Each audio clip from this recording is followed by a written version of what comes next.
The club wasn't even my idea. My wife, Alyssa, had been asking for weeks to go out, saying we needed something exciting after months of routine and stress. I agreed because lately, it felt like we were slowly drifting into parallel lives. Same house, same schedules, but less connection.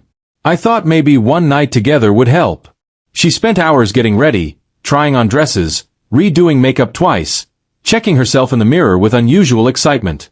I remember joking, "You look like you're preparing for an award show." She laughed but barely looked at me. Something about the energy already felt different before we even left home. Still, I ignored the feeling. Marriage teaches you patience. Sometimes too much patience. And that night, I kept telling myself I was probably overthinking everything.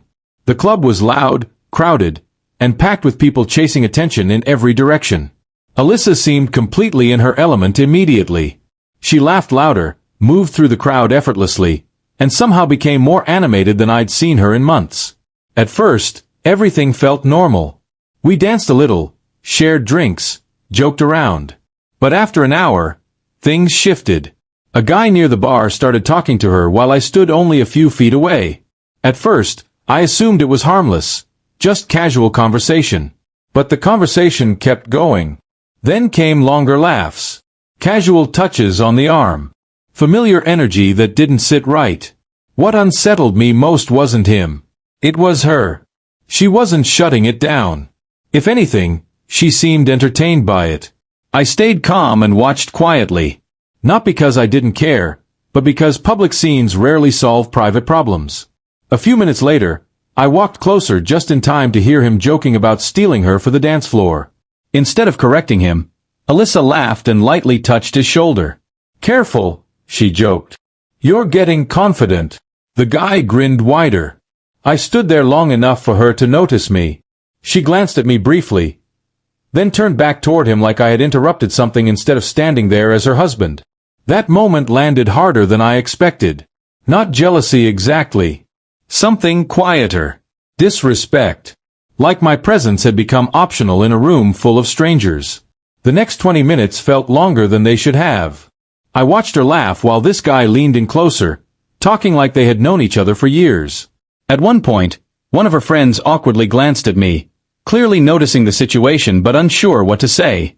I expected Alyssa to notice how far things were going and step back. She didn't.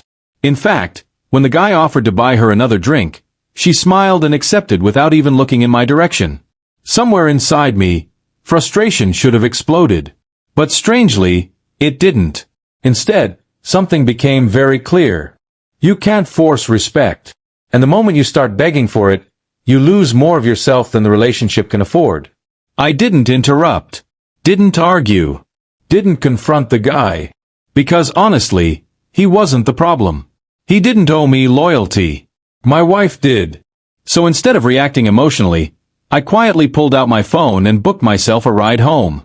Then I walked to the table, grabbed my jacket, and calmly placed my wedding ring beside her purse where she couldn't miss it later. No note. No speech. No drama. Just a quiet decision. One of her friends noticed and frowned slightly, like she suddenly understood something bigger was happening. I nodded politely and headed toward the exit without looking back. I had barely reached the parking area when my phone started vibrating repeatedly. First a call. Then another. Then texts. "Where are you? Why did you leave? What's with the ring?"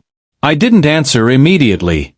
I sat quietly in the back seat of the ride home staring out the window, letting the noise of the night fade behind me. Finally, I replied with one message. "I didn't think you noticed whether I existed tonight." The typing bubble appeared instantly. Then disappeared. Then returned. That silence between messages somehow said more than the words themselves. About 20 minutes later, she called again. This time I answered. Music blasted faintly in the background. "Why would you just leave?" she asked, her voice shaky now. "You embarrassed me." That sentence almost surprised me. I stayed calm. "Embarrassed you?" I asked quietly. I stood there while my wife acted single in front of me. Silence followed. Real silence. Then came excuses.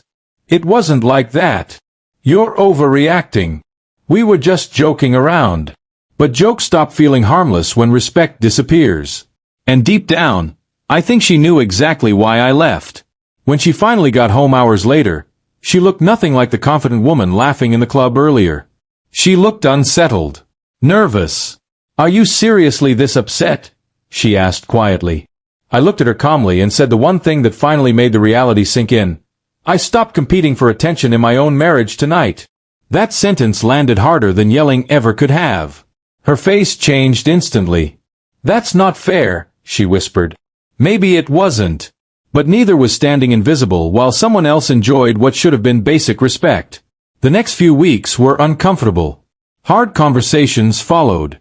Real conversations. Not about the guy at the club, but about us. About why things had drifted so far that attention from strangers started feeling more exciting than protecting trust at home. Alyssa apologized more than once, admitting she thought I'd get jealous, maybe fight for her attention. But what she got instead was distance. Calm distance.